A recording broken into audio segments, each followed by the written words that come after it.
मौजूदा समय की बात करें तो भारत दुनिया के सबसे फास्ट ग्रोइंग नेशंस में से एक है।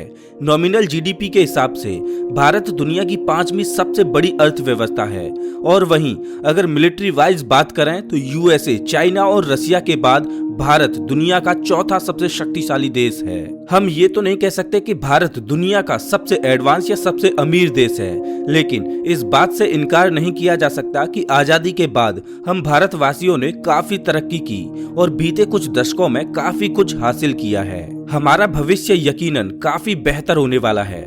लेकिन दोस्तों, इतिहास के पन्नों में नजर डालें तो क्या आपने कभी सोचा है कि अतीत में भारत कैसा था? आज से 100, 200 या फिर 300 साल पहले का भारत आखिरकार कैसा था?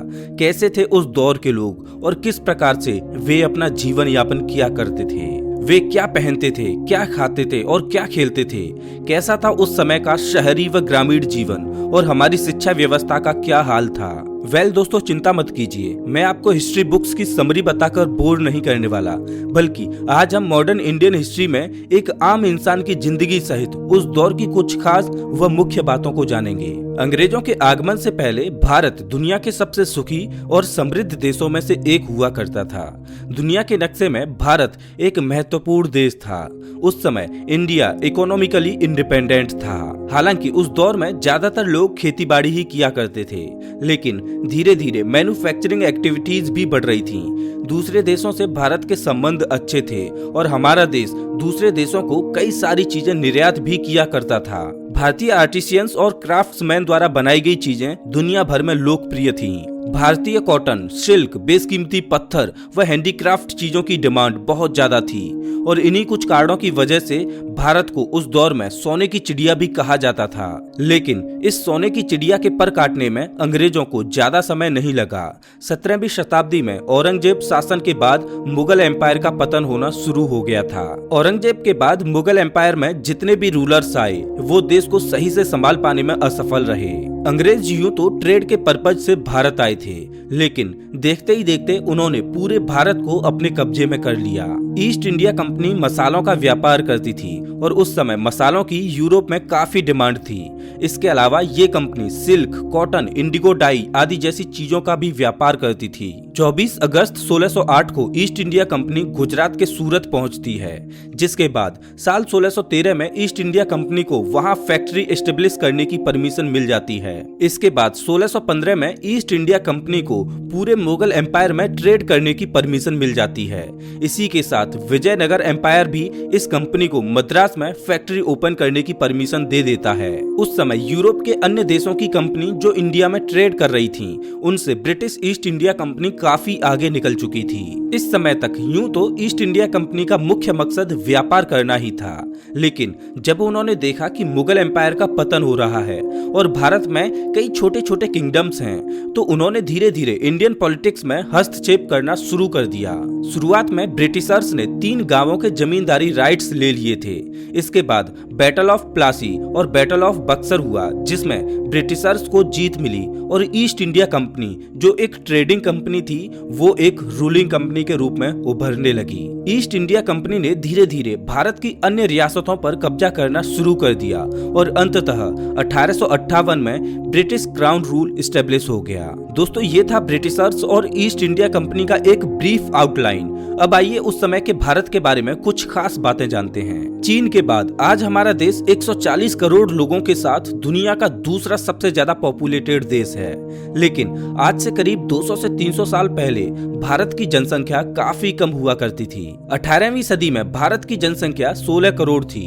100 साल बाद 19वीं सदी में ये बढ़कर 18 करोड़ हो गई और इसके एक और 100 साल बाद 20वीं सदी में ये आंकड़ा 24 करोड़ तक पहुंच गया। यहाँ पर ध्यान देने वाली बात ये है कि उस समय बांग्लादेश व पाकिस्तान भारत का ही हिस्सा हुआ करता था, तो भारत की पॉपुलेशन इन दोनों देशों की पॉपुलेशन को मिलाकर ही जोड़ी गई है। खैर, आज के समय अगर पॉपुलेशन की बात ना करें तो अच्छा है, क्योंकि अकेले पाकिस्तान की जनसंख्या 22 करोड़ है, जो कि 20वीं सदी के भारत की जनसंख्या के ऑलमोस्ट बराबर है। 17वीं व 18वीं सदी के समय टेक्नोलॉजी कुछ खास विकसित नहीं हुई थी।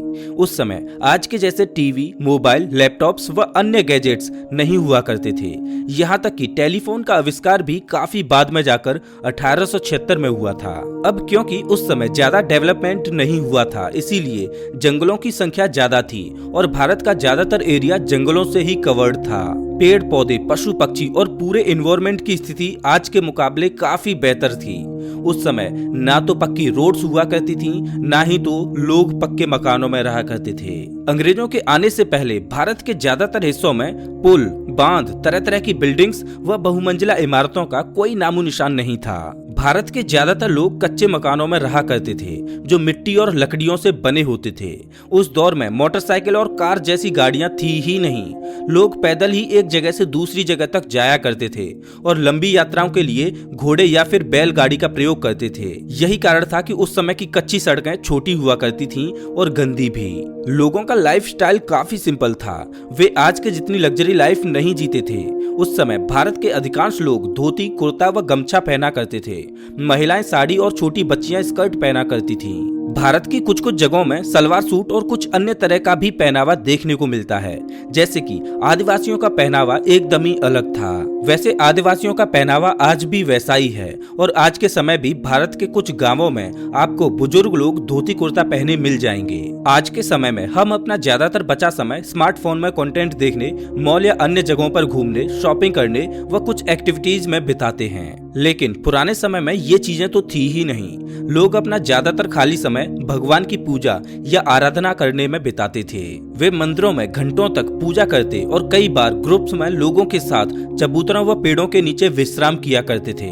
छोटे बच्चे गुल्ली डंडा, तीर धनुष, छुपन छुपाई, कबड्डी, कुश्ती व अन्य खेलों में अपना समय गुजारा करते थे। अब दोस्तों, धार्मिक होना तो ठीक है, लेकिन उस समय कुछ लोग अंधविश्वासी भी थे।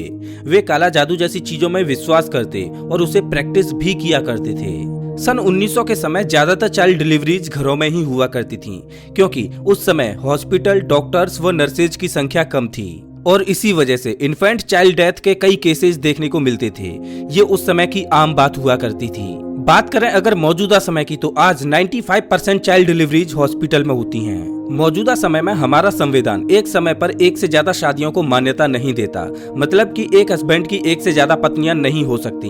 लेकिन पुराने समय में कोई संविधान तो था नहीं, इसीलिए कई रईस लोग एक से ज्यादा शादियां किया करते थे। देखा जाए तो मुगल शासकों की वैसे भी कई पत्नियां हुआ करती थीं। उस दौर में महिलाओं की स्थिति कुछ खास नहीं थी। ब्रिटिशर्स के आने से पहले और उसके कुछ समय बाद तक भी बाल विवाह का प्रचलन था। दहेज प्रथा, छुआछूत, घूंघट प्रथा जैसी कई सामाजिक बुराइयां उस दौर में अपने चरम पर थीं। यूं तो अंग्रेजों ने भारत को बहुत लूटा, लेकिन एक पॉजिटिव साइड ये भी था कि उन्होंने कुछ सामाजिक बुराइयों को दूर करने में अपना योगदान दिया। जैसे कि 1829 में ब्रिटिशर्स द्वारा सती प्रथा को बंद कर दिया गया। सती प्रथा में एक पति के मर जाने पर उसकी पत्नी को उसके पति की चिता पर लिटाकर जिंदा जला दिया जाता था। ये प्रैक्टिस उस दौर में कॉमन थी, लेकिन बाद में लोगों ने इसका विरोध करना शुरू किया और अंत में ब्रिटिशर्स ने इसे बंद कर दिया। बात करें अगर भारतीय अर्थव्यवस्था की, तो अंग्रेजों के भारत आने से पहले फर्स्ट सेंचुरी एडी से लेकर 17th सेंचुरी एडी तक भारत का वर्ल्ड जीडीपी में कंट्रीब्यूशन 25% से लेकर 35% तक रहा था और वहीं आजादी के बाद ये नंबर घटकर महज 2% रह गया था। एक रिपोर्ट की माने तो अंग्रेज भारत से 45 ट्रिलियन डॉलर्स जितनी दौलत लूटकर अपने देश ले गए थे। 1947 में जब भारत को आजादी मिली तो उस समय $1 1 रुपए के बराबर हुआ करता था। सन 1900 के समय एक आम मजदूर की डेली मजदूरी तकरीबन 10 से 50 पैसा हुआ करती थी और महीने भर में वे 8 रुपए से कम तक ही कमा पाते थे। उस समय अगर एक इंसान की जेब में 5 रुपए भी होते तो उसे अमीर आदमी माना जाता था। 1900 के समय भारत में ट्रांजैक्शंस के लिए केवल सिक्कों का ही प्रयोग होता था।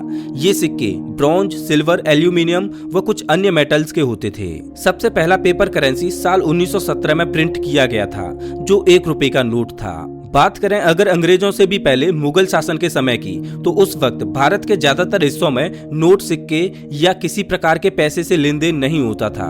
उस समय ज्यादातर लोग बार्टर सिस्टम का प्रयोग करते थे, मतलब कि एक सामान को दूसरे सामान से एक्सचेंज कर लेते। जैसे कि एक के पास गेहूं होता और दूसरे के पास चावल होता, तो वो दोनों गेहूं और चावल को एक्सचेंज कर लेते। अब दोस्तों आइए एक बार एजुकेशन सिस्टम की ओर नजर डालते हैं। ब्रिटिशर्स के आने से पहले भारत में पाठशाला हुआ करते थे, जहां विद्यार्थी शिक्षा ग्रहण करने जाते थे। पाठशाला में एक शिक्षक और मैक्सिमम 20 विद्यार्थी होते थे। पाठशाला फ्लेक्सिबल थे और उनका कोई फिक्स्ड टाइम टेबल नहीं होता था। पाठशाला में न तो कोई फिक्स्ड सिलेबस होता, न प्रिंटेड बुक्स होती, न एनुअल एग्जामिनेशन होता और न ही तो बेंचेज या कुर्सियां होती। यहाँ तक कि जो क्लासेज होती थी वो भवन में भी नहीं होती थी। शिक्षक पेड़ के नीचे बैठकर मैदानों में पढ़ाया करते थे और कई बार तो मंदिरों या किसी छोटी दुकान में भी क्लासेज ली जाती थी। जैसा कि मैंने आपको पहले ही बताया कि यहाँ कोई फिक्स्ड टाइम टेबल नहीं होता था, इसीलिए फसलों की कटाई के दौरान बच्चे अपने माता पिता की सहायता करने चले जाते और इस दौरान क्लासेस नहीं होती थी।